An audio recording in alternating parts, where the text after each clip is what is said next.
Going live. Good news, everyone! Today we're using the YouTube secondary ingest server. We'll see how it goes. And it's time to get some work done on animation. So here we go. Well, yesterday we had a wonderful time. Good bit of chit-chat, conversation while we polished up this shot, which was already in progress before we started, and then knocked out this shot where the landowner villagers are quite okay. Now that's interesting. Okay, so here's an interesting state of affairs. YouTube is saying no data, and then they're saying excellent connection, but yet the live connection is not interrupted.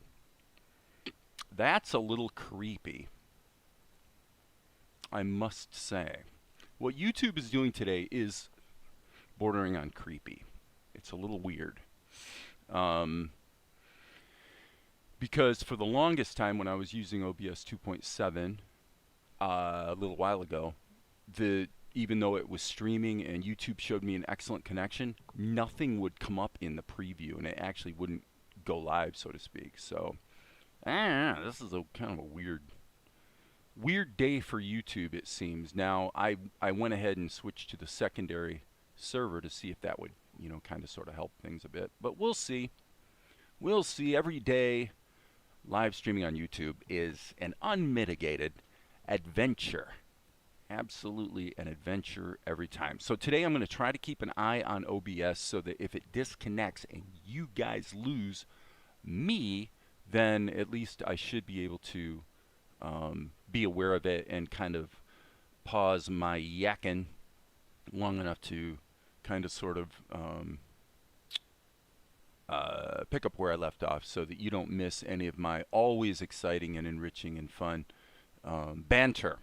Okay, so today what are we doing? Well, as I said, we did these two shots yesterday, and now we're up to shot number 597, which is kind of a dramatic shot where Golik he's kind of doing the same thing he did here, with the waving the arms around, but it's kind of like, I like what I put in the storyboard, and I think I want to kind of go in that direction. So then he turns and beckons Vespar out to come out on the stage and sort of say his piece, you might say. And it looks like here we've got another shot of Carliana and Vespigi, which would be this shot being repeated. And then he quiets the crowd down while Vespar is sort of waiting. And I'm going to have to look at the script actually to see the full implications of these shots. There's clearly some storytelling going on here that I don't remember what was in the script. So okay, I see. Then Golik calls for TNR to come out, and that's when we discover that she's gone, that she's missing. The bride is missing. The prince's bride is missing. That's not a good thing. Usually when you're getting married, it's better if the person you're being married to is there. Sorry, Happy Days. I apologize. Good to see you, though. I remember, I don't even remember the content now, but I remember we had a good, oh, I remember. You're the guy who was having a really, really bad day with OpenToonz about a month ago. And I think I told you some things that allowed you to get your work back. So that was very nice to be able to do. Always happy to help if I can. So let's go back to Tahoma and see what we've got to work with here. Well, we're going to do shot number 597. So I think that the goal today, now that I've wasted 5 minutes just kind of blabbing and recapping, let's really get into it and try to do some focused work. So sorry about the time difference. You're at work. Well, and plus you can always watch it when you get home, right? Okay, so step number one is let's go to our output settings. The two things I want to change right out of the gate are scenes 597 render. Okay, so that's my render settings. And the images will actually be numbered 597. Hello? It appears my numpad is not working. There we go. Numpad 597 JPEGs. And then, of course, some people are going to be out there having an absolute cow saying, oh my goodness, how can you possibly render JPEGs? Quality 90. Because JPEGs that are above quality 90, actually above about 88, are absolutely visually lossless. And so we're going to save the scene as 597. Okay, that's step one. So now we've kind of got our situation set up. And then what I'm going to do in this case is I'm going to basically take that storyboard image right there and right on, happy days. We'll just go ahead and cut it to the clipboard. So this is, I mentioned this yesterday, this is why I use Tahoma and not OpenToonz, is because I can use the Windows clipboard to paste content from one application into the other, and it really is quite a useful. Okay, so the people are definitely being sucked in, and I see that OBS, by the way, just disconnected and reconnected. So the next, and behold the bringer of the rains, your prince. Okay, that's more or less the voice of Golek. He's sort of this type of voice. He's originally derived from Edward G. Robinson, so this isn't exactly an Edward G. Robinson voice. And actually, to give Golek a little bit of an accent might not be a bad idea. Kind of like an edgy Ricardo Montalban kind of thing. That would be an interesting thing. I may play with that. So, fortunately, being an accomplished voice actor that I am, with great experience making all sorts of cartoon voices, I know that when the time comes, probably at least half the voices in my show will be able to be voiced by me. And I'm not kidding about that. It is one of the many things that, in fact, one thing a lot of people don't know is there's one shot, my most successful film, Healed by Grace, chick flick horse movie, okay? There's one shot in that movie where the lead character, played by Tommy Beardmore, who's from Chicago, I can't remember the reason, but he flubbed his line or something. Something was wrong with the line. And I actually imitated Tommy and did the looping for him. He never knew I did it, of course. But I basically did his voice, and not one person in 10 years has noticed that that was not Tommy's voice. So there you go. All right, so what we're going to do is we're going to hit the B key and see if things blow up. Oh, they didn't. So let's hit save. And now we have an interesting state of affairs, because the question is, yesterday, if you guys were here yesterday, you might recall that along with our usual gang of suspects like Darren T. and Maria Torres and others, Ed Tadeo joined in and hung out, which is great. It's always fun to have a visitor who's a much, much, much more successful YouTuber than I am. And so today, I'm thinking, maybe we'll kind of take the, we'll kind of look at Ed's approach to animation that we see him do all the time in Krita, and kind of approach this scene that way. I think it might be kind of fun. Well, the question one might ask is, well, okay, what exactly are you talking about? What does Ed do?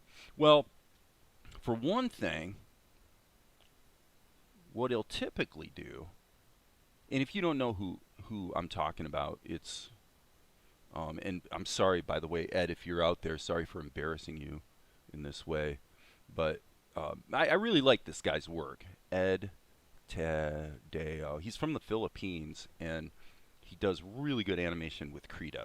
So anyway, but what he tends to do is something I don't do. So the difference between what he does and what I do in animation is basically that his approach to a scene usually has to do with staging and motion. It's got to do with movement primarily at first. So his rough animation is usually very rough. It's very much I'll give an example right now and just kind of do it. So he's going to typically do sketches that are like this. The very, very rough, just kind of blocking in the character. And he's going to tend to block in all the motion with totally frame-by-frame animation. So no animation tools, nothing fancy. And so what would you do here? You might have the onion skins on, which for me are a little obnoxious, frankly, but I'll hit the B key and see how this goes. Okay, so then it'd be like, okay, I'm gonna think about the body and the movement, and it's all gonna be frame by frame animation. Like this is totally traditional anime kind of thing, right? I don't care about being on character particular as long as the anatomy is essentially kind of sort of where it needs to be. And by the way, his headdress here in this shot is wrong. It really should be like that. Okay, so it's really about, the focus is on basically movement. Whereas what I tend to do is I focus on the picture. I tend to focus on the static image, which I then often use secondary animation tools. Hey, Claude, good morning. To animate. So it's really a different approach, and I've done it that way mainly for the economies of it. Let me refer back to my script here. Again, Golik says, and behold. Okay, so I'm going to keep having fun with this. So he's going to say, and the pacing would be something like, and behold. So probably this shot would be somewhere around here. So what I'm going to do is I'm going to say right here, I'm going to add another drawing, and I think Tahoma's about to blow up. Not sure. Tahoma, with vector levels especially, less so with raster or smart raster levels, but Tahoma definitely has the proclivity to blow up when you spontaneously create frames. So I'm a little leery about that. And right now, kind of look up to the skies. Right? So again, what we're doing is totally focusing on movement. Completely what I normally don't do. Now, there have been shots where I have. At the beginning of this episode, actually, for example, a good example of where I have approached it this way would be at the beginning of episode 2. If you look at episode 2 and you look at this whole sequence here, boy, let me go to, okay, yeah, like this part. This was all done in Krita, not OpenToonz or Tahoma. This was all done in Krita, and it was all done the way I'm working today, where it was totally a focus on movement. You know, it's all about having fun drawing the drawings, right? So, as I say, just for fun, I'm kind of approaching it that way today. So, we'll just keep doing this and see where it gets us. So he says, and behold, the bringer of the rains. Okay. The whole movement feels a little abrupt to me, and if you've done much animation, you probably will find that this is the case for you too, is that it's really, really easy to, especially because you're kind of in a hurry. So OBS just disconnected. I don't think anybody really missed anything. I don't have any stream delay, so basically if OBS freezes and then reconnects, it's up to me to sort of pay attention to that so that I fill in any missing gaps. But usually when it reconnects today, it seems to only take about 10 seconds, so not a huge thing. Okay, so let's go back to Golik. And I'm going to hit Control S just to save my work. And, behold, the bringer. Wait, okay, wrong. And behold, the bringer of the rains. Okay, all right, this I feel is wrong. I'm going to actually cheat a little bit and use the selection tool and just rotate his head here. I don't like the attitude I gave him. So I want to remember that Golik does have this sort of collar to his costuming that probably should be indicated. And I'm going to draw over this just because when the storyboard was done was way before the actual scenes that I'm working on, and so the costuming, like you can see here, he's got a pointed hat in this design, whereas his actual costuming is different. So I'm just so I don't forget, right, what I'm doing. All right, so and behold, the bringer of the rains. Okay, so he basically points over here, and again, we're doing this today just for fun, for no other reason than because it's fun. We're doing this Ed Tadeo style, which is focus on the movement, and then worry about tightening up the character, and then dealing with, of course, ink and paint and all the rest. So he does have a belt on, by the way, so I'm going to put an indication of that right here. Probably should put that here. Probably should put that here, because it's going to tighten in his costuming like so. And if I really wanted to be complete about it, I would actually use my eraser to sort of get rid of the erroneous garbage. Okay, so boom, boom, boom. We're at the top here. And behold. Okay, so now the question becomes, well, yeah, but we're thinking about animation here. So what about that? What about anticipation? You know, what about tweens, right? Okay, so for now what I'm going to say is, well, we'll get to that. Okay? All right, so here I'm not totally sold still on his head position. I'm going to pull that back a little bit, because remember, in the storyboard, let me jump to where I am in the show. Boom. Okay, in the storyboard, we go from this shot to this shot. So this is basically Prince Vespar's vantage point standing off stage, and then Golek is basically doing this and beckoning him into the situation. Okay? Makes sense, I hope? All right. All right, so he says, behold, the bringer of the rings. Okay. Basically, the rough, oh, sorry, that should be the B key. Okay, so let's just do this loosey-goosey, because all we care about is how things are moving at this moment. Here we'll kind of go like that to show his hand is sort of da-da-da-da. Okay, and then just a little indication of his eye line, like so. Okay, so now let's think about transitions, okay? We're going to get from here to here, and that's a pretty big snap. At 8 frames a second, that's probably okay.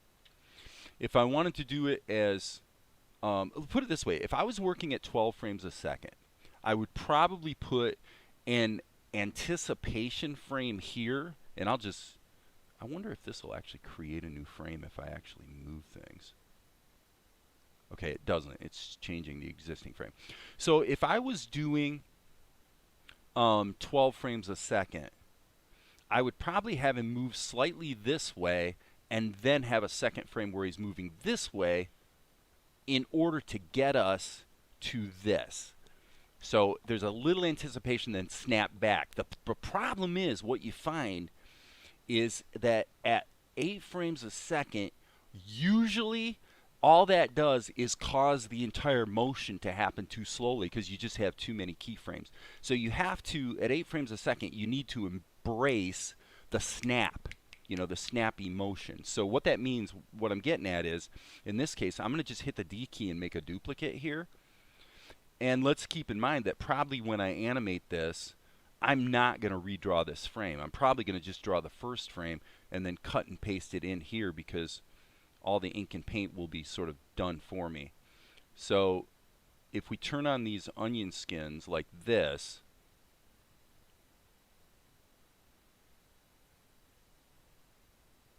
I would say the only other thing, let's see, his arms are kind of straightened out here. So what I would say is we take this, and what I'm wanting to do here is make a very small change from the initial keyframe, so that there's then a snap to the second keyframe. We can't see our onion skins as well as normal, by the way, because this is a standard raster level that was cut and pasted on the clipboard, the white area is not in fact transparent, which means that we can't actually see the onion skins as well as you could if you had a transparent background. So just something to be aware of. So in other words, what we want is this pop, pop. So little change into a big change. And what I find is at 8 frames a second, that gives you the tween that you wanted to get you from here to there, but it keeps it sort of embraces that nice snappy 8 frames per second type of, see that looks perfectly smooth at 8 frames a second. Okay, so that's the key that I found works really well, is tiny change and then snap to the big change, and that tween right there just sews it up. Okay, so there's that. Well, we got down here, and now he's leaning forward, and so we have sort of a reversal situation. So just to be complete, we'll go ahead and add a duplicate here, and you can see from the onion skins where we're going, what our destination is. So let's just try it this way. Try it in the simplest possible way, which is to just take this, again, small change, and then in this case I'm probably going to want to redo this frame because I feel like I want to kind of expand him a little bit so he's kind of moving into camera a little bit. So what I'm doing now is I'm hitting the control key so I can kind of anchor this to the size it was initially, but let this part of it grow so it feels a little bit like he's moving towards the camera. Okay, so Mikhail says, I spent 3 years studying biochemistry. How do you commit so much time to complete a project? I mean, basically, I'm a really lucky guy in that 30 years ago when I was developing my commercial media business, you know, I have a business that pays most of my bills. So for that reason, I can kind of do what I want. But I mean, I've been self-employed for 30 years, you know, long time. And so, but I mean, to be some people that would be a big chunk of time. For me, it's like, you know, 2 hours is not that big. So the sort of on the one half of your question, I would say it is true that I'm self-taught, right? So before I started doing animation with OpenToonz 3 years ago, I really hadn't done much animation. I always felt like I had a knack for it because I'm a cartoonist, you know, I can draw, but I just kind of learned as I went, and that's why when I share these little principles like this, like the idea of a tiny change followed by a big change, it's just because I've learned by trial and error that that's what works, you know, and again, constrained to the limitations of this particular approach, which is 8 frames per second, and the reason for that is because of it's economical, you know, and plus it's consistent with the aesthetic that people kind of expect from anime anyway. Because most character animation in anime is done at 8 frames a second. Again, for the same reason. So here's what you see. We got to get him from here to here. Yeah, so OBS seems to consistently require about 200 to 300 frames to reconnect. So it's usually when I freeze, that means you're going to have to wait 10 seconds. But for the most part, I'm paying attention to that so that I can remember what I was talking about and not, you know, leave too much out, okay? The good news, I think, is that when this goes back on YouTube as a posted video, all those gaps are removed. So I hate to discourage people from hanging out on the live stream, but the truth of the matter is if you watch the video after it's been live streamed, you don't have those pauses. So anyway, back to principles of animation, if you will. What I've found by trial and error is at 8 frames a second, in fact, I'm going to give you an example of what I was talking about a little bit ago to show you the difference. So I'm going to actually create an extra duplicate here, and watch this. I'm going to put in an anticipation, and if I was working at 12 or obviously 24 frames a second, this anticipation would probably make sense. So you're saying a little anticipation and then into the tween, right? But what we'll probably find is that it makes the overall motion happen too slowly.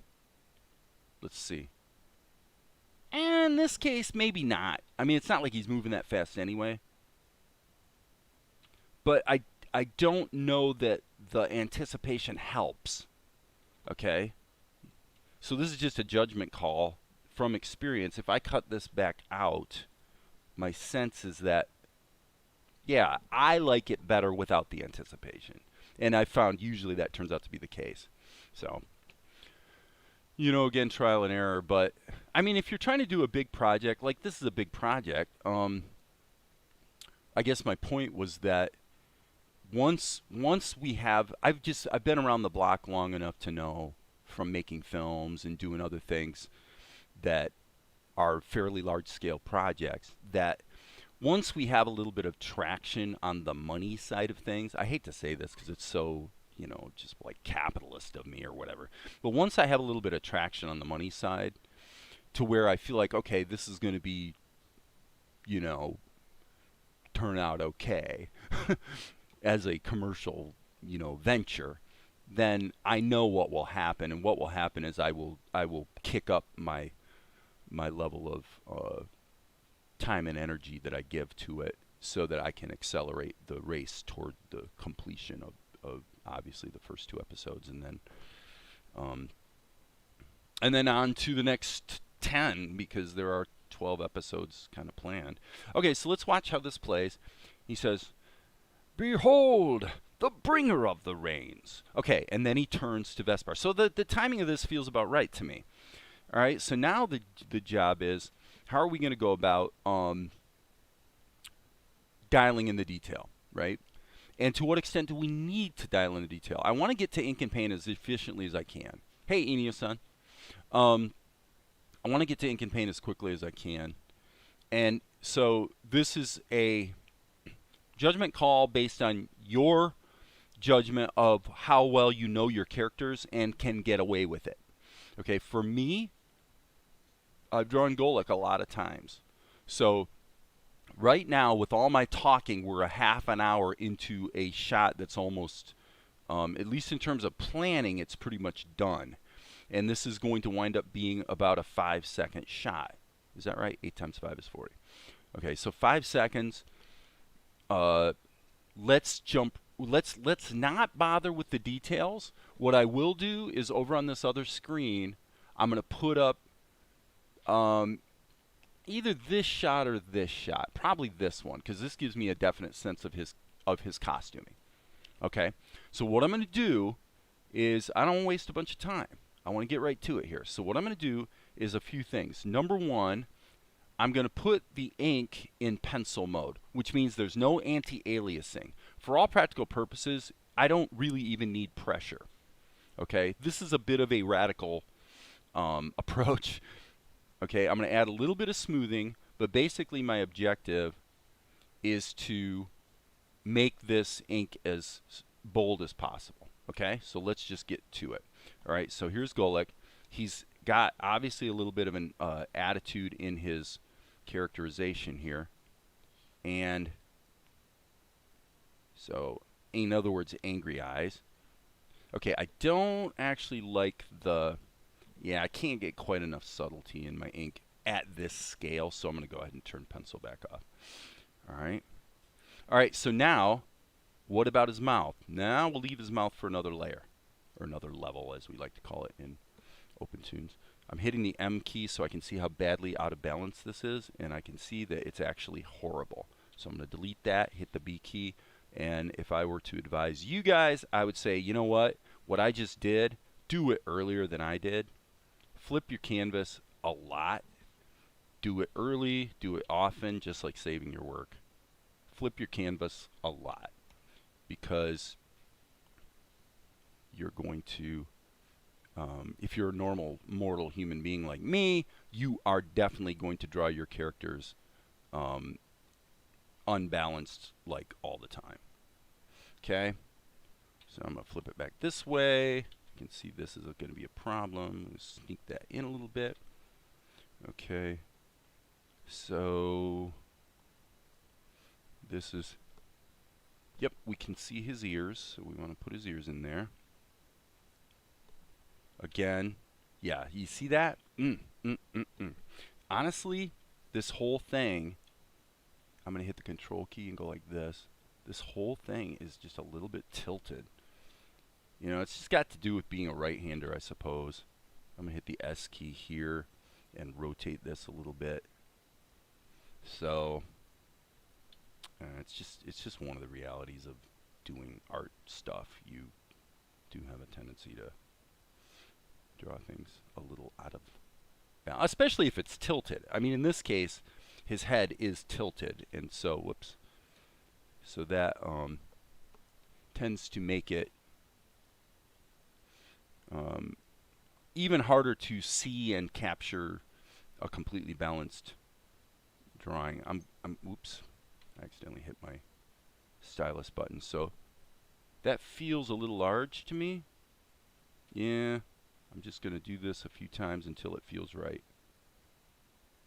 Now the problem with this is where a sketch would help. Okay, so I'm going to do this. This will really probably make it quite a lot easier. So this really needs to be more like this. Okay, so let's get it right. This is the question: do you tighten up your pencils or do you go straight to ink and paint?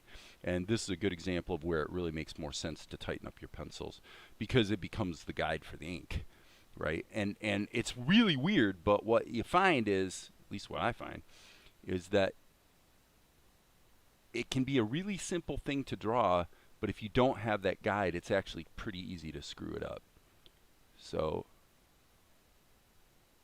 that helped considerably. So let's just kind of go like that. Boom, boom. This little top. Looks like we got quite a storm happening outside. Looks like we got a thunderstorm. Ninjago fan burst. Hello. You're burst. Right. You're not first. You're burst. I love it.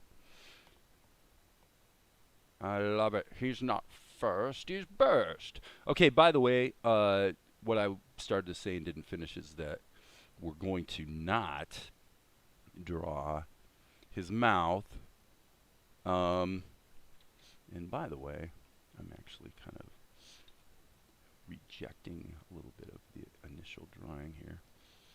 Okay, that looks actually pretty Golek-like. So let's just go ahead and start getting the collar action happening. So this doesn't require a ton of time here, folks. All right, his costuming kind of goes like this.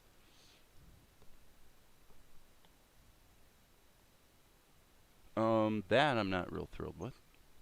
Okay, B key, boom. Okay, so I said I was approaching the animation sort of Ed Tadeo style, meaning focusing first on movement. In other words, if I hadn't done it that way, what I would have done is I would have drawn the initial drawing of Golek, this drawing, and then everything downstream from OBS just reconnected. Okay, so if I was approaching this the more usual way, I would put his body in there like so, and then I would probably use the plastic tool to have him change his orientation, and I wouldn't actually be going to this pose, right? Because I would be saying, well, does just bending his body from the initial pose tell the story just as well? Because in most cases it does, actually. And so it just doesn't always make sense to do a bunch of extra drawing and animation for, you know, no good reason. That doesn't necessarily contribute palpably to the visual storytelling. It's a judgment call, friends. It's completely a judgment call. And what I find is sometimes you want to put all those other drawings in there. Usually they're not necessary, but sometimes it definitely can be helpful.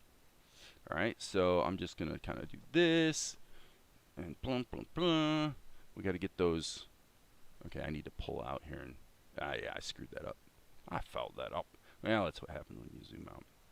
This really should be about like that. All right, zoom in, hit the old eraser, clean up your crummy, lousy work, and cool beans. All right, zoom out.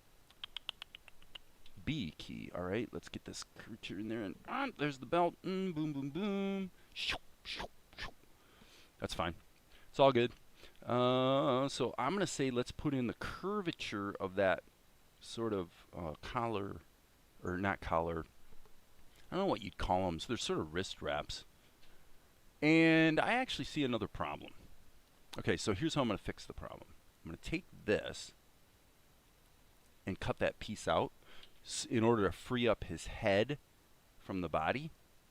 And then I'm going to make the head tiny bit bigger, and then I want to scrunch it down. And I think I'll give him a little bit of a tilt of the head like that, and then just patch the hole like so. If I hit Control Shift F, the fill tool, the fill check tool tells me that these are all fillable shapes. We're in good shape as far as ink goes. Okay, so now what about Golek's hands? Let's just kind of draw the outline of the hands. And the question is, do we need to really bother with the fingers? And I think the answer is probably not.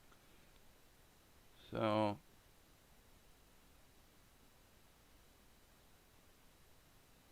I'm going to do this one kind of this way. Hit the N key to sort of zoom out again, see what I got. All right, we need to put in his belt, belt, belt, belt, and then just erase the mess. And then his robe kind of descends like that, and we're going to have a closed shape so we can fill it. So now what we need to do is deal with the tassels. Okay, so the tassels are going to go like this. And then, of course, we're going to have to do a little erasing to make that work. Tassel, tassel. The tassel is a hassle. Yuck, yuck, yuck. Okay, here, just hit the eraser. I like a lasso eraser. You may have a different opinion, but it's what I like. I like to just like draw the lasso around stuff and erase it that way. Okay, so we'll worry about the lip sync later. And now the question becomes, what's the next step? Well, here's the deal. If we don't color him now, and by the way, I'm still not happy with his, let me check something here. I'm still not happy with his characterization. His head is too narrow. I have erred. Well, it's my own arrogance. I'm working a little too fast. I think that the solution in this case is to actually erase his head, and let's just redo it. So Z,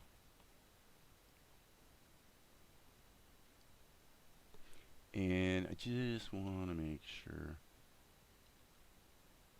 So what I'm doing right now is, you guys can't see. In my mind, I'm really trying to visualize Golek.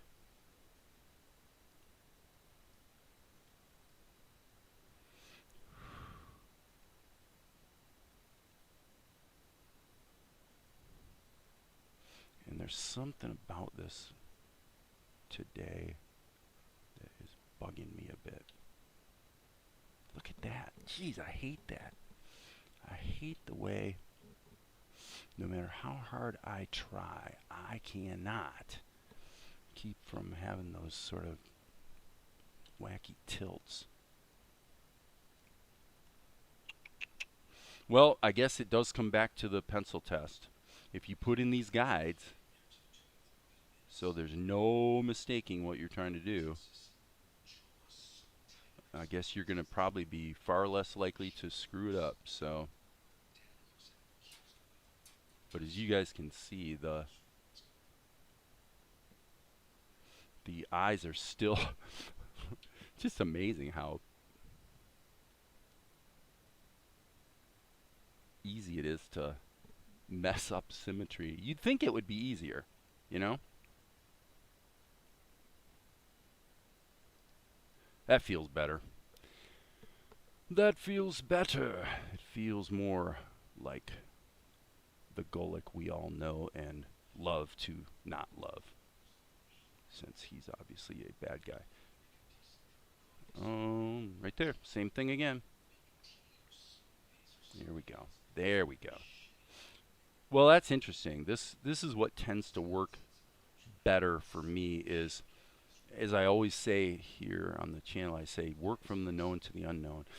And so I put in these little marks that I know are in the right place, and then that elucidates what is tending to fall into the wrong place. So that looks more like Golek for sure. All right, so again, sort of the corners of his little mustache. Yeah, this is definitely more the Edward G. Robinson character that I sort of designed him to be. So glad I jumped in there and fixed that. And we'll just slap the mouth over top of it, and everything will work. So there's that. Close up these little gaps, and onward and upward. Okay, so getting back to cases, the thing I was starting to say but didn't finish, which is what I frequently do, is that it does not make sense to go to the ink on this drawing without first coloring this drawing, because this drawing is just a modification of this one, And so what we really want to do is make a duplicate of the colored drawing so we can just move things a little bit, and then this one will be drawn from scratch. Makes sense? Well, I think what we need is we need a color key. So let's save our work, and then we'll go into our browser and pull up a legacy drawing of Golek that will serve in our scenes. What I'm looking for is a TLV file of Golek. So this is kind of one of the problems with Tahoma, is the generation of thumbnails tends to be really, really slow. I mean, look at that. Pokey, pokey, pokey. It is happening though, so here it goes. Hopefully in this particular session, once the thumbnails are generated, it won't have to do this again. I would guess that probably is the case. So, what are we looking for? What are we looking for here, sir? We're looking for a TLV of Golek, stupid. What do you think we're looking for? That's what we're looking for. Wearing the costume that he's actually supposed to be. You know what? I'm sorry. I made a mistake. I'm looking in the scenes folder, and I'm supposed to be looking in the drawings folder. So that right there, I think, might be the one we're working on right now. So sorry about that. My silly mistake. My boo-boo. My boo-boo. It should be here somewhere near the end, one would think. One would think it'd be somewhere around the stuff that's been done. Aha! There it is. So what we're going to do is we're going to load this. Boom. And the reason we load that is because now, and by the way, that's not supposed to be in this column. Now we can steal all the colors from here and post them in here. Pretty slick. This sequence is unnecessary now. And so now what I'm going to do is I'm going to go to View, Scene Cast. I'm sorry, Panels, Scene Cast. Remove all unused levels. So that just cleaned up my work. Probably not a bad time to save my work. Okay, so now we have our color key. Very, very good, very good. Let us begin to color. Fill. The gold color looks like it probably would be that.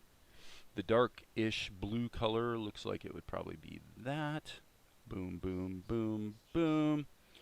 Don't know if this is actually the same gold color or not. The very dark blue would be the hat, if you want to call it that. The hat or the... I don't know what you'd call that thing, actually. Okay, and now we got some flesh tone. Boom, boom, boom. Looks like we're not filling all that wonderfully. There we go. We can just kind of scribble over it. Okay, if you have a problem with getting your little edges filled, just go to the freehand tool and go like this. Just lasso it, and that'll fill in everything quite nicely. Quite nicely indeed. Quite nicely indeed. All right, let's, and by the way, that's also good for little things like this, little corners like that that just didn't necessarily fill perfectly. You can just lasso them. Sorry, I just did the lassoing with the wrong color. I am a silly goose. Okay, and then what about his belt? His belt looks like it's this color. And again, what you can do is just lasso it like this, and there it goes. Okay, so a little correction here on the belt. Boom, boom. And then the outline color that we're using, we want to have it be kind of a little bit lighter. Okay, so now what we're going to do is hit the D key, boop, and hit the S key. And now we just need to match our storyboard, or our guide, you might say. So the way I'm going to do that is I'm actually going to break the belt, because that'll be easy to fill back in. Sorry, I just made a silly mistake. I was doing a fill operation instead of a selection. S key for selection. Okay, so there's that. I want to set the center point kind of there, like that. And now we're doing a little bit of a turn, and I'm going to squeeze that down into there so his belt isn't like expanding too much. S key, grab the S key, boom, put the anchor point where you want it, which is actually going to be at the bottom, like in his armpit. Little change there. S key again. Just grab your selection, put the anchor point there, rotate her down just a little bit, and then maybe kind of sneak it into place. Okay, so now we just patch it up. All right, so hit the B key, boom, boom, boom. Down here, there we go. F key, we're already in freehand mode, so we can just grab that and fill that up. We see a little bit of a artifact there we just introduced, so fix that. Fill tool, I'm going to go back to normal mode. Okay, and you can see what happened there. Now you can scrub over it like that and fill it in that way too. So, okay, cool. All right, so that was efficient. 2 drawings for the price of 1, and now let me see here. Did we get this right? Yep. All right, so now we got to just get this drawing in there, ink it up, and let's see how it goes. Maria says, could you have a sort of character folder for the entire project that you could import character designs into, and would that make finding references easier? Yeah, you could, because you could if you wanted to do it manually, what you do is you'd go into your drawings folder, you'd find the TLV files that that you kind of want to put somewhere else for safe keeping, and you copy those TLV files into another folder of your choosing, and make sure that you copy the TPL file that has the same name as the TLV file, because that is the palette template, or the palette for that TLV file. And if they're not together in the same folder, then when you load them into Tahoma, your colors will be all screwed up because it doesn't know what colors to associate with that TLV file. So you could do that. For my purposes, it's not actually that useful. The thing that slowed us down on this step was really more the fact that I was browsing the wrong folder than the fact that it's hard to find what you're looking for. Because the truth is, most of the stuff that's been done recently tends to be at the end of the list.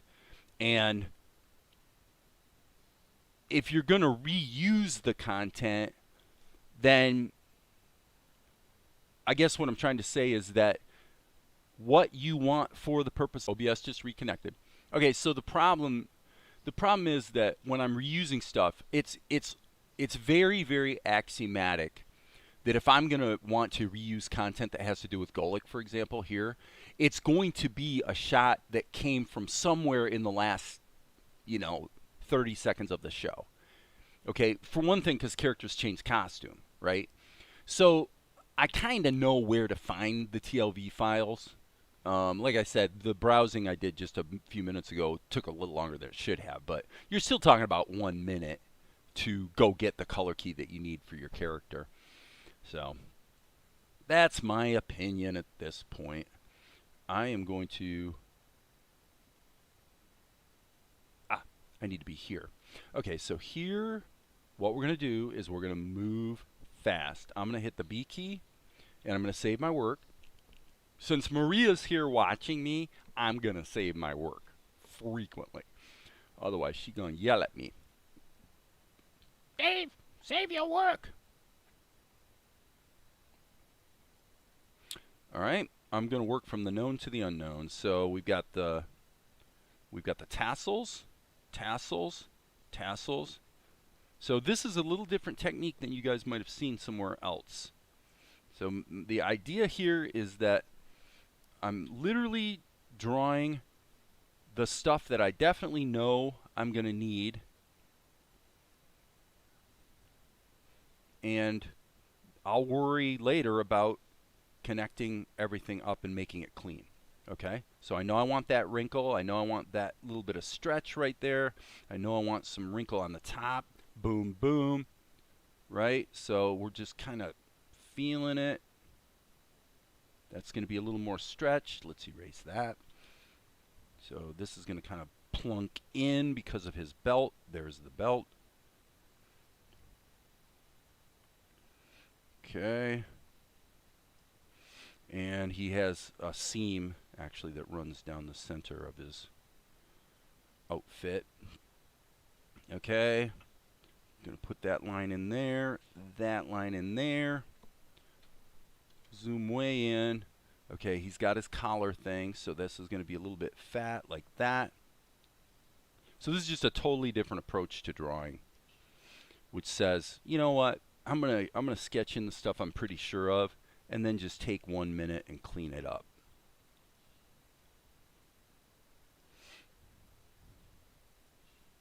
Here we've got a tangent. That's obviously a little obnoxious, so make that so it actually looks like it properly overlaps. Okay, so then we'll just come down here, clunk, clunk, clunk, clunk, clunk, clunk, and clunk.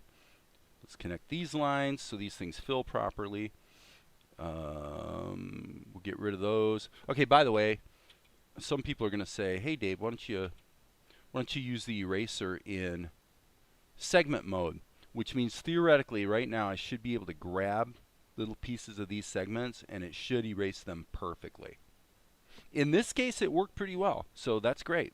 It often doesn't. That's why I don't use it very much, is because it's, well, there you go. There's a great example of what I'm talking about. I grab this little tiny segment and the entire picture gets erased. Okay, so now you know why I don't use segment erase mode very often. We just saw it live here on YouTube. The reason why. So your mileage may vary. Most true, and cats don't like it when I yell. They prefer to watch me type one-handed while tickling their tummies. Yes, kitties do like to have their tummies tickled, although the cat we have that basically was a stray that we started feeding, he's a rude putty. He's a bit of a rude putty. He tends to force himself on Valerie more than Valerie prefers, so she tends to get a little irritated with Kitty. And in case you're wondering, well, hey, well, you know, it's great. You got, like, yeah, cats are great. Hey, what's your cat's name? The cat's name is Kitty. Okay, I'm not joking. That is literally the cat's name. All right, just for fun, and because I'm feeling lazy, I'm going to go like this, go to the next image, and go boop, and see if I can make this work with a slight enlargement. Yep, that's what I'm going to do. Okay, so again, we're in the situation where it's like, well, okay, but you got to clean this up a little bit. Yeah, no problem. B key.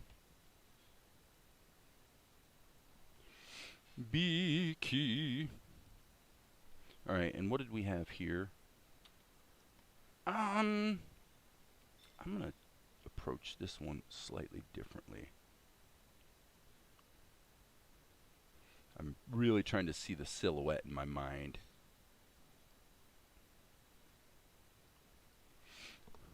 N key. That's a little exaggerated, but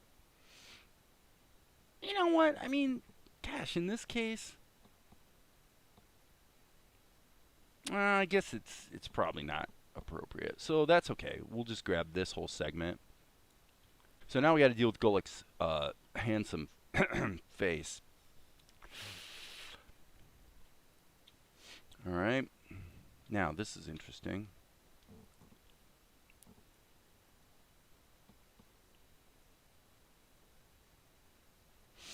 I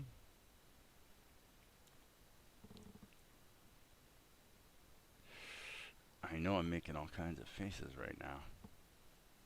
The thing that's interesting about Golik in this shot is he really needs to be smiling. So I'm going to let the mustache kind of at least give some indication that the edges of his lips are raised, and now of course his cute little hattie thing. I don't like what I just did right there. Let me redo that. Z key. And by the way, I use the Z key for undo. You probably use Control Z for undo. Most people do. All right, so now what I'm going to do is I'm going to actually approach this a completely different way, which is I'm going to go like that. Again, from the known to the unknown, I'm going to draw what I'm sure belongs where it belongs, and then not too shabby there, Dave. Not too shabby. Okay, there's one thing I forgot. Let me look at the actual size of this. Okay. Now we got to do it. So that means I got to go back here. I got to make a fix. I'm going to turn this level off so I can see what I'm doing.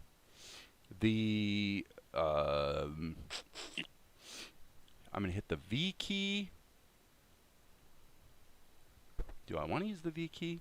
No, I think not. All right, so I'm going to hit the eraser and erase this. Actually, no, I'm not going to do that. Let me undo that. I am going to select this and just get it up out of the way. Okay, so what'd you do that for, Dave? Well, I forgot there's this additional piece to his, I'm sorry, I wanted to rotate to his hat. And rotating your canvas, which is control spacebar, definitely makes it easier. So fill tool, boom. And now we can hit the S key and move this back into place. All right, Control Shift R, which is a hotkey I set up to reset rotation.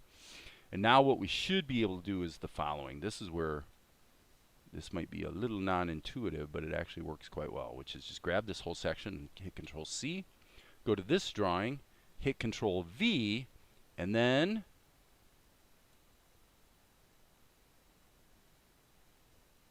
move it into place, like so. I got away with murder on that one, didn't I? Okay, so now let's go back here.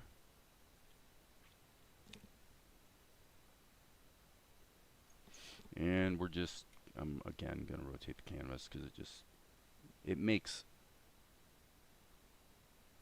curves like that a lot easier. Now you could say, well, geez, Dave, why don't you use the geometry tool and just use like a polyline or something? Yeah, I know. I could have done that. That is true. Fill tool, lots and lots of fill tool. Lots and lots of fill tool. Lots and lots of fill tool. Fill up all your areas and you'll be a happy cat. If you miss any spots, you're gonna be cursing that. Fill tool. Let's make a jingle about the fill tool. All right. How's Zuko?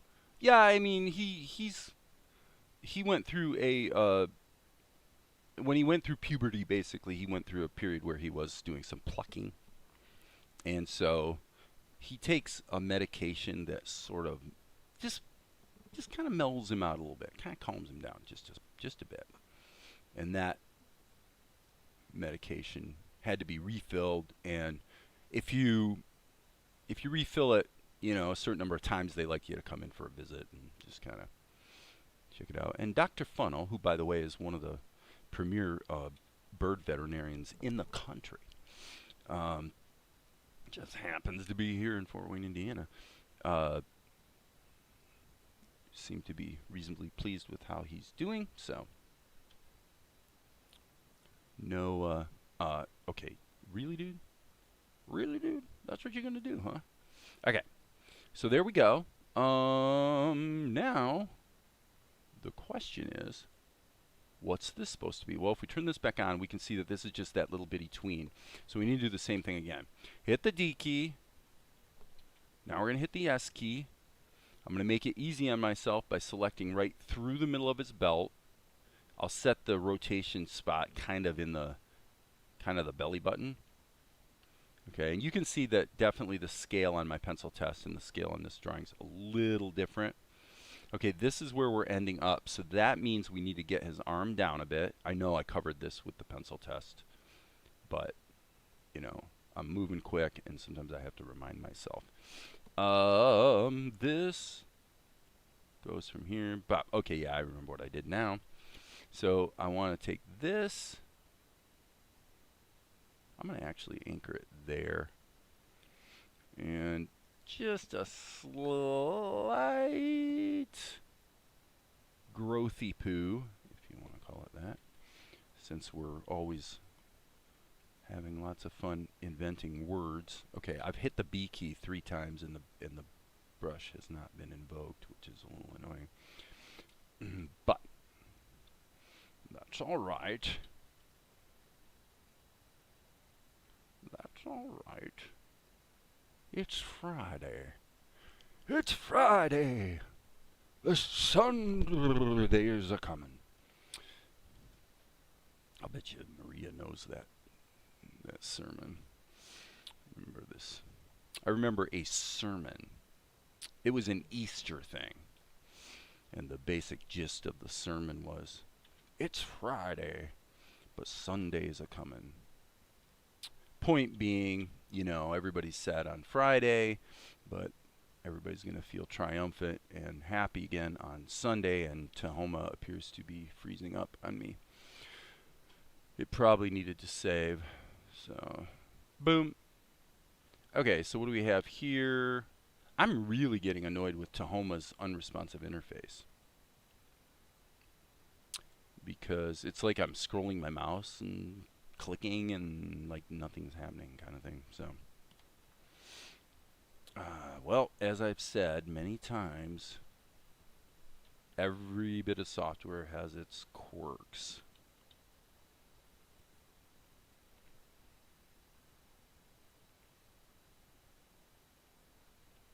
So don't complain too much. Okay, here I'm gonna just think I'm gonna get lucky on this. I think I did pretty much. I'm not quite sure about that part of it, but nah, we're in the danger zone here, where it's like, are we going to allow the roundness of it to be evident, or are we going to still, you know, because these sharp edges right here are basically a trick. They're a visual trick to, it doesn't really, I don't know. I don't think this works. I think what we've got to do is we've got to stick with plan A. Stick with plan A, which is basically it's a cartoon, and under essentially all circumstances, we're going to put that edge in there. Yeah, that looks, it just preserves the delusion, if you will, of what we're trying to convey. Like, what the real underlying structure of this hat is anybody's guess. Okay, so, all right, now I'm going to just have some fun here, treating this like it's a close-up, even though it's not.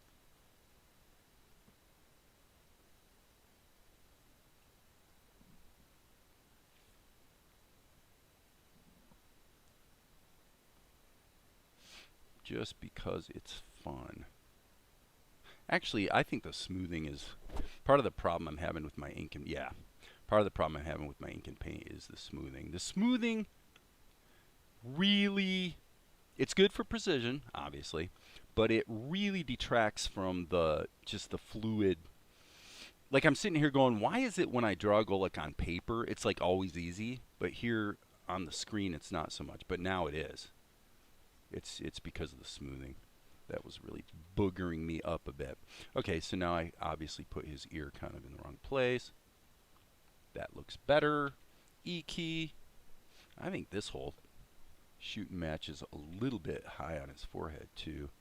So I've said this before, but I definitely like working this way, where I just draw little lines where I see and feel the character starting to come together, and then I just connect the dots and make it work. Right? So this looks very good. This is definitely a good rendering of Golek. It's you know, he's angry, but yet he's happy at the same time. You know, he's a villain. He's a bad guy. All right, so let's just keep doing what we're doing. Boom, boom, boom, boom, boom, boom, ba ba ba ba ba ba ba ba. Okay, we've got. Let's zoom out. Yes. Okay. So now there's his tassel. This is the tassel that will get him into the castle. He's definitely got designs on the throne, but we'll see how it goes. He's got a... Oops. Sorry, hit the wrong key. He's got a dozen episodes in which to carry out his nefarious plan to the best of his ability. Okay. Now this, boom. Boom. Those are just guides. Okay, we'll stretch that down and let that cloth kind of wrinkle a little bit. All right. Let's do this.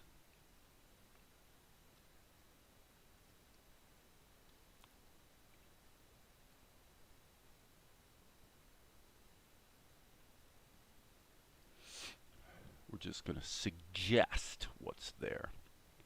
We're not going to actually delineate everything that's there. Boom and boom.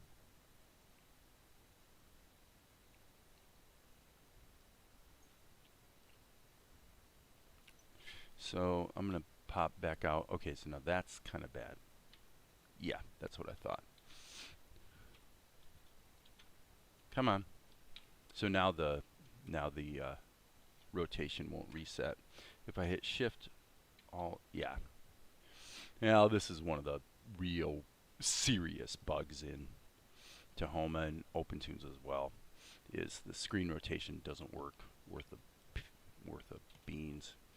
If you actually just basically do the wrong thing in the wrong order, all of a sudden the rotation's screwed up, and I think you can get it back this way. View, if you're willing to just go through a big stack of menus.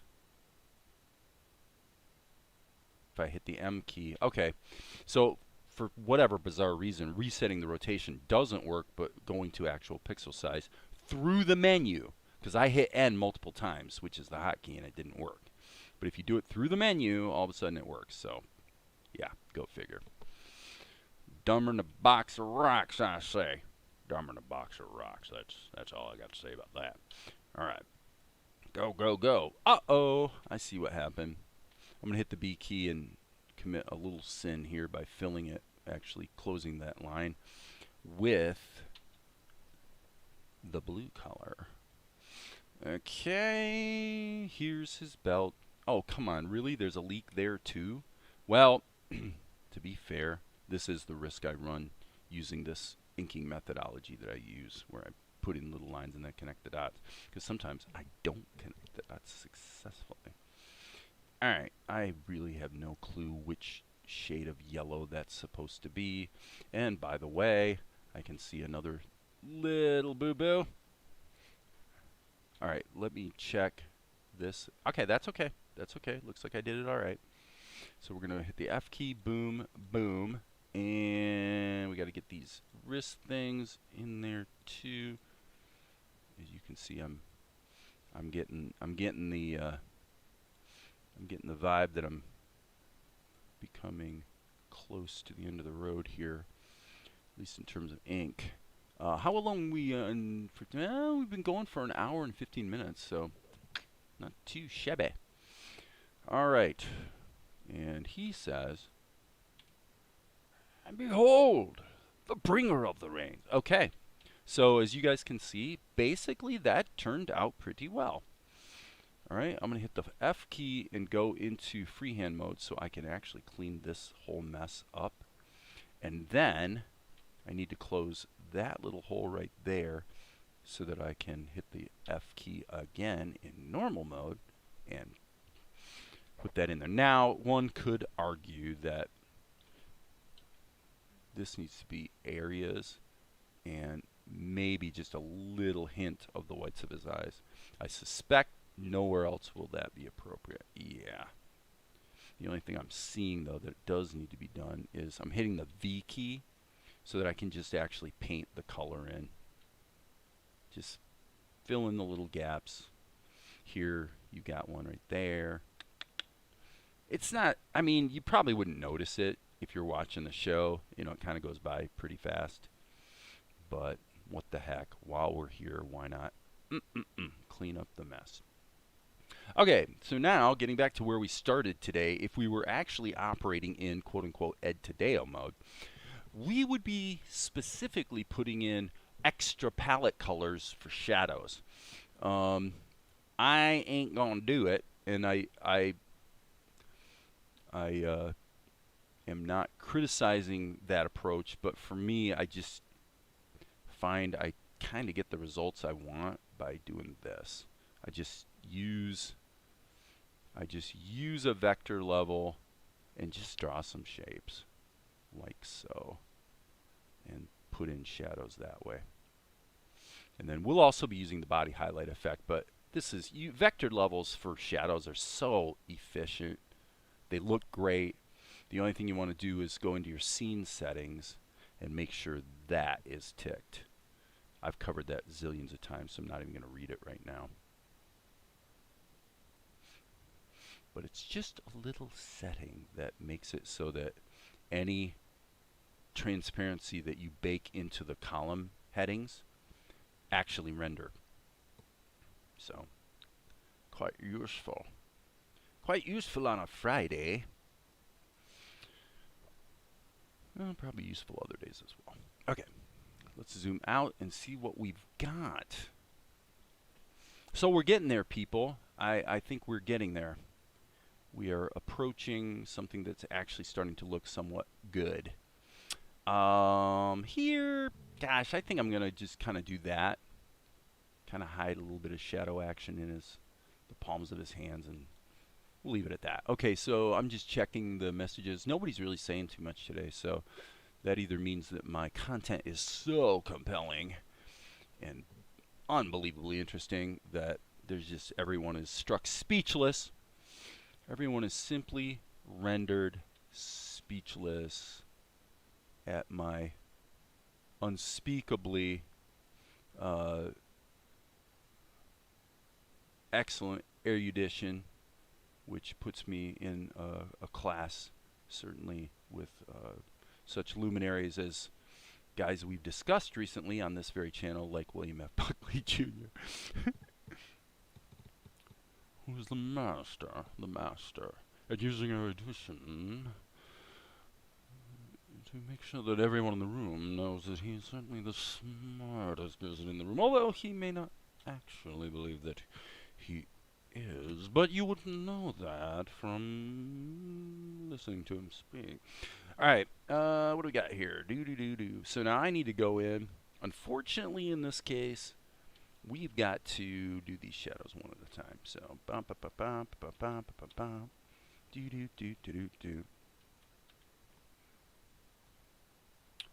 William F. Buckley, the master of erudition. Oh, yes. Okay, what do we got? That took care of that. We need a little shadow action there. Boom. Okay, that was kind of a reject, actually. 1, 2, 1, 2. 1, 2, 2. Blah, blah, blah, blah, blah. Just put that like that. Go back here. Okay. Little shadow action. Little shadow action. Okay, that's a little problematic. And one of the problems with vectors is you can't really erase them very well. You have to sort of erase the whole thing and start over, unfortunately. It's not like a pixel grid where you can erase a little piece of it. So, just one of the occupational hazards that we face. All right, so File, Save All. Now I'm hitting save all because I'm going to spontaneously create a new, speaking of masters, Smaller than 11 says, I just don't have anything good to say. I'm just a very boring person. Say, I can relate to that. I'm a very boring person too. I like to be a very boring person. All right, so there it happened. See, that's why I saved my work. You see? You see? I saved my work because Tahoma is notorious for blowing up with no warning whatsoever when you go to spontaneously add a vector cell. So I'm going to try it again, see if it blows up again. Let's just see. It blew up again. So there's clearly a very egregious bug in Tahoma. So while it's loading, I'll say, speaking of masters, this morning in TCM, they played the 1920s silhouette animation movie, The Adventures of Prince Ahmed. I remembered to tape it this time around for study. Yeah, I'm not even familiar with that. I've never heard of that. Okay, so what I'm going to do is I'm going to solve my problem this way. I'm going to go in here, and I'm just going to hit, what is it? I think Control D. Is it Control D? What is it? Alt D?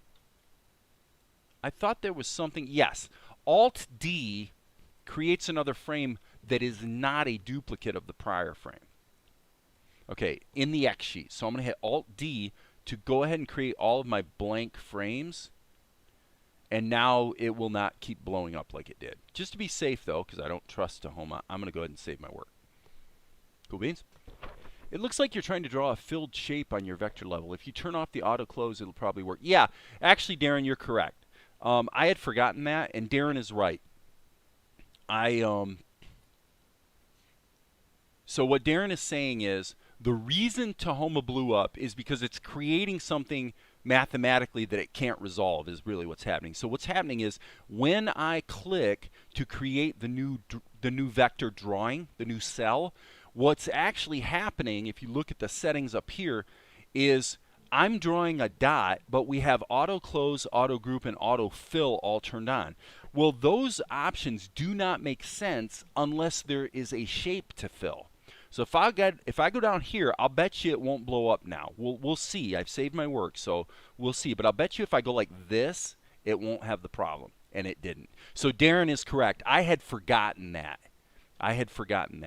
Now, for my way of working, probably the better approach is just to hit Alt D, fill in all the cells you're going to need, and then draw into them. But yes, thank you for pointing that out, Darren, because that's really a good fix. You just have to remember if you're going to be using auto close, auto group, auto fill to create closed shapes, which I do a lot with vectors, then when you spontaneously create a new image, make sure you actually draw a shape as opposed to clicking a dot. There you go. I just made it blow up again. I hope I saved my work, but it doesn't matter if I save my work. This is actually very good news, everyone. And the reason it's good news is because we've discovered a problem and a solution. So this is such what we call rich content for all of you guys that it's worth it for me to have my work blow up so that you guys can learn this stuff, right? It's all good. So anyway, yeah, thanks again, Darren, for mentioning that little detail. You know, we uncovered that a couple weeks ago, maybe a month ago or something, and I forgot what the solution to the problem had turned out to be. So there's that. Basically, yeah, I mean, I'd say it looks pretty good. Go here, and then we'll just,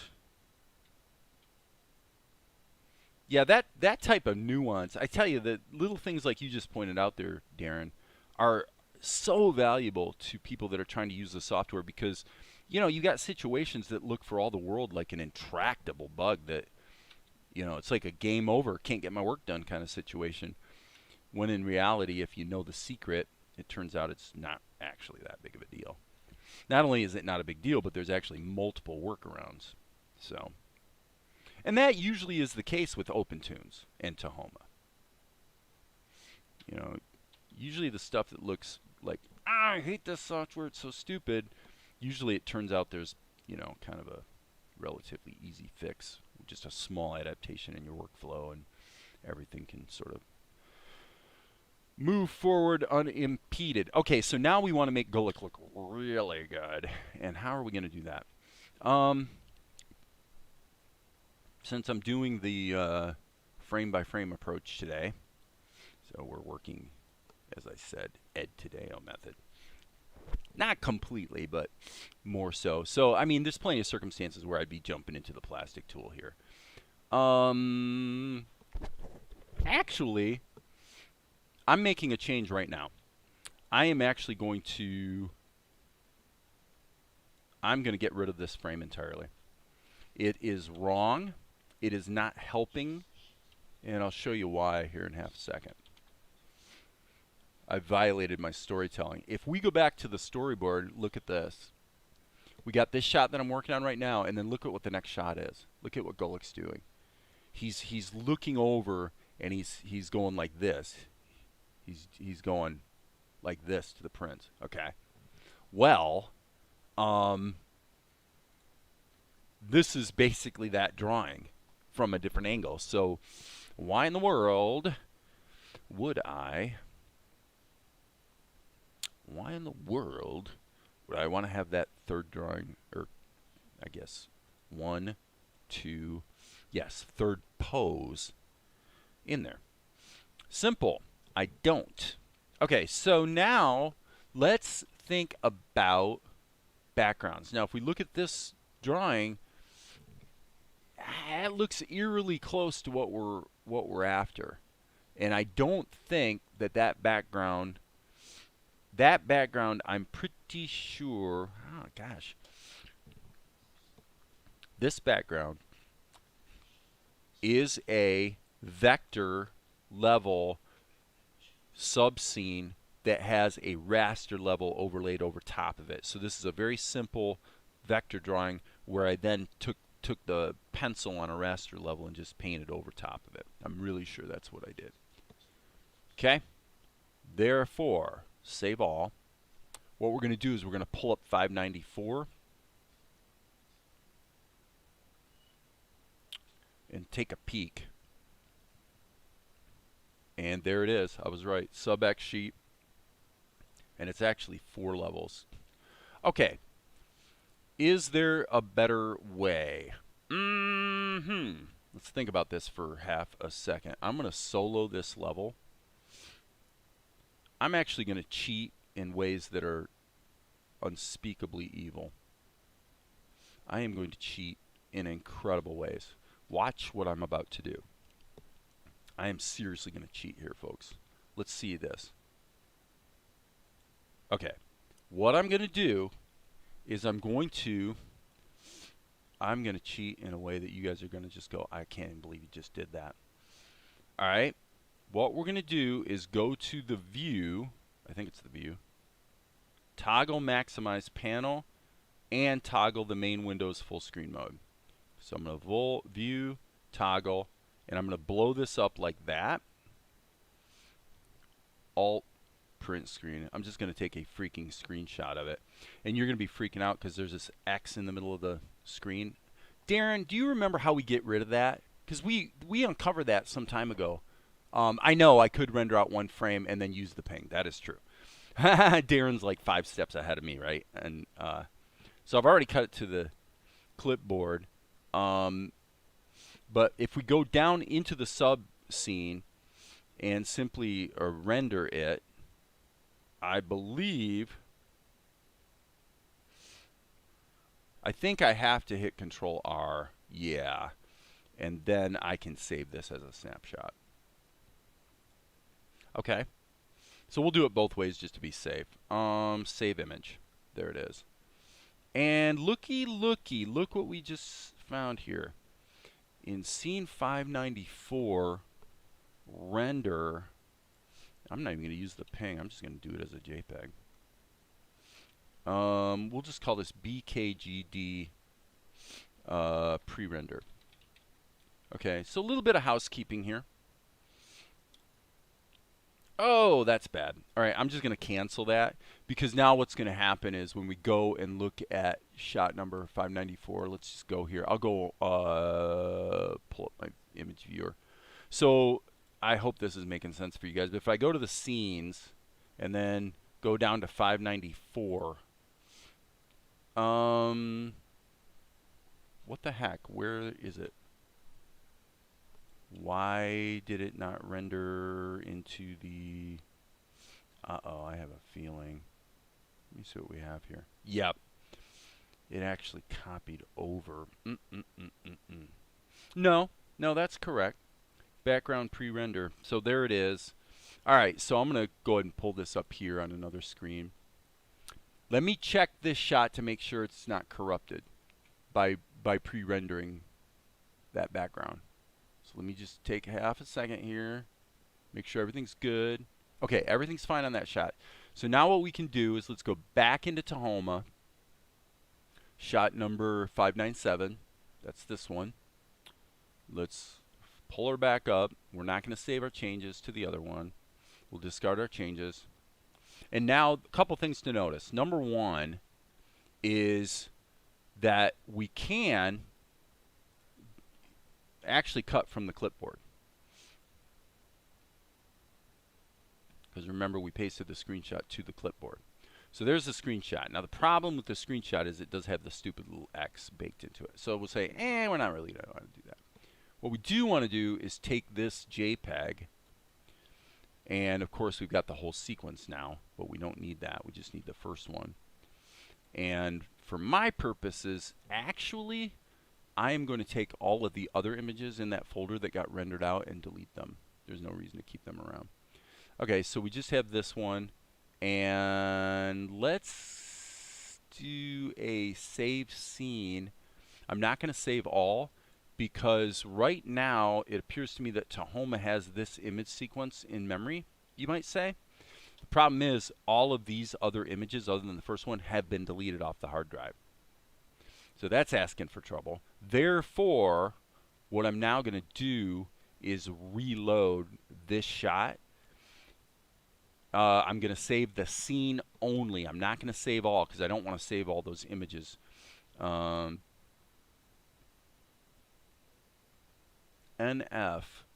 Okay, well the problem is I don't know what NF is. That's the raster palette. That's fine. We'll save those changes. See what happens. And yeah, and now the image sequence is the right length.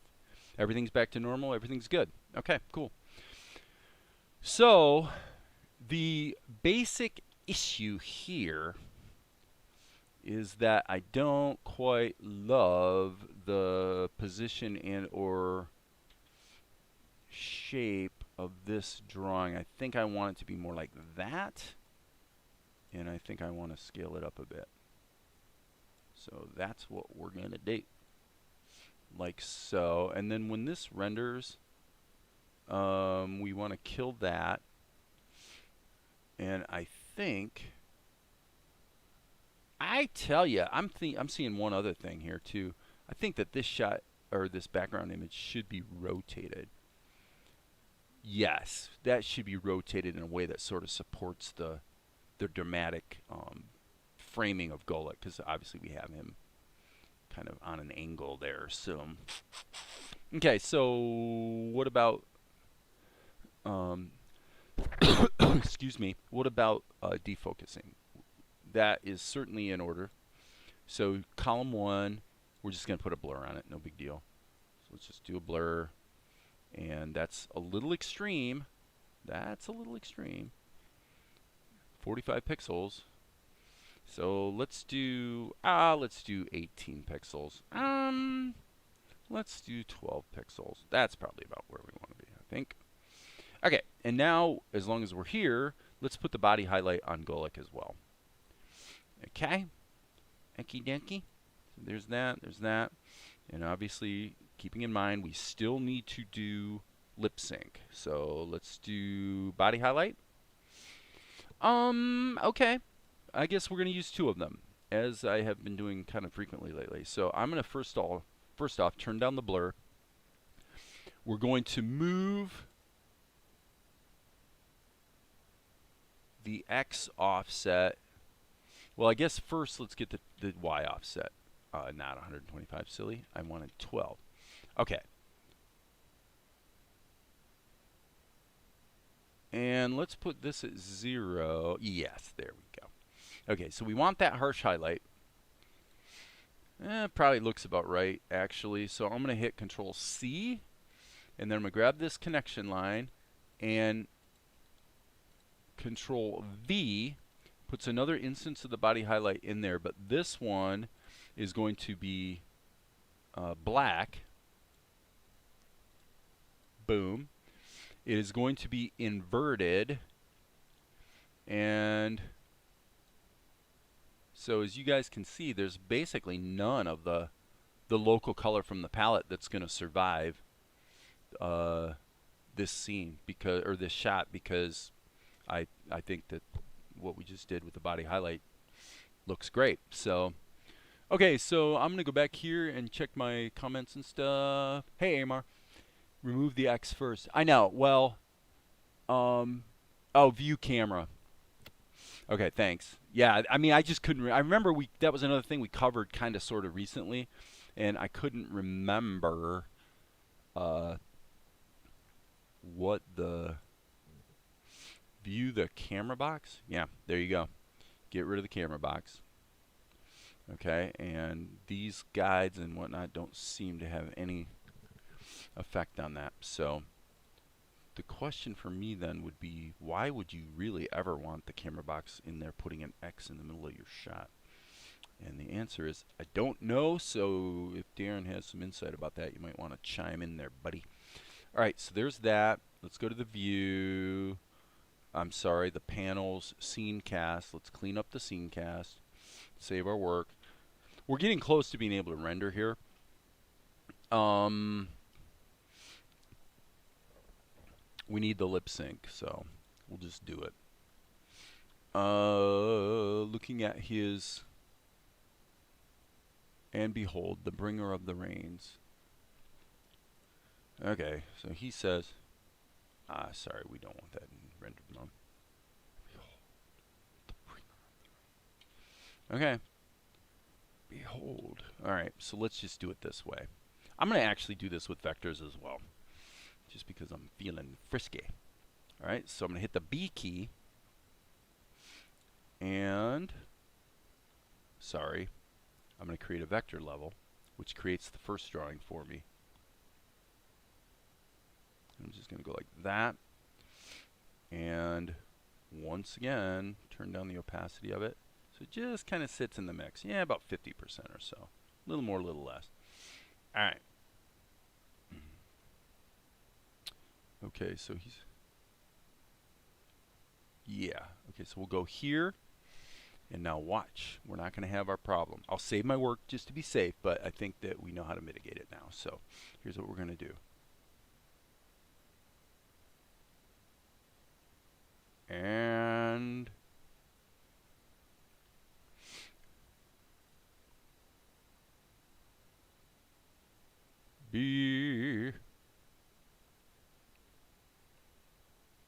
I'm going to break my rule here and go ahead and allow the O shape to prevail.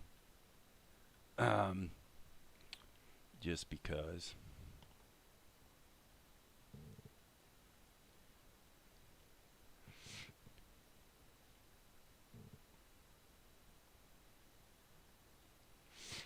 I guess we probably need a little.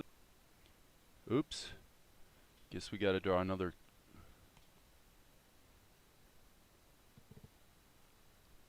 Another shape there. Let's see, that was.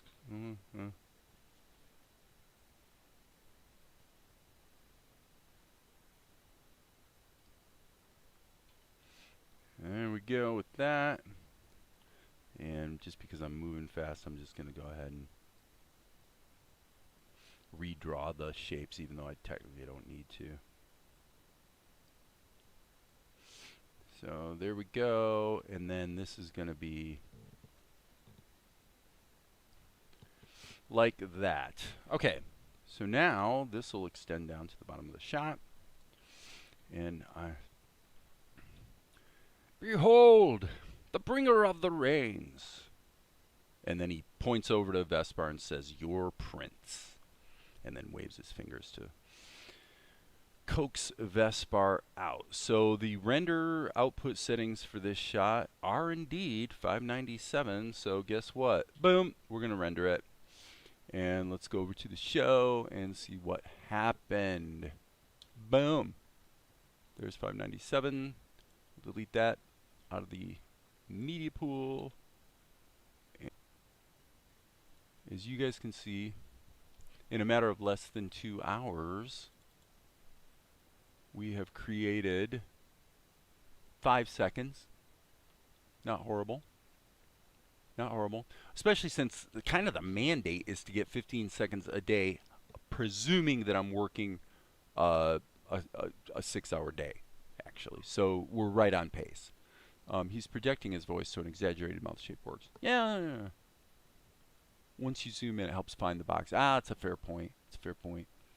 Okay, so the only thing here, you know, the colors are a little bit bright, and there's probably a case to be. So OBS just came back to life. It always takes about 10 seconds. Okay, so in the last couple minutes, it's disconnected twice. So probably a little message from the cosmos that it's not a bad time to be maybe kind of wrapping it up for this session. But what I was saying is that having some indication of some of the background characters here probably wouldn't be a horrible thing. It's not important that I do it right now. I'm not completely thrilled with his anatomy right there. This shot I love. This shot I think is exquisite. So sometimes I nail it, sometimes I don't.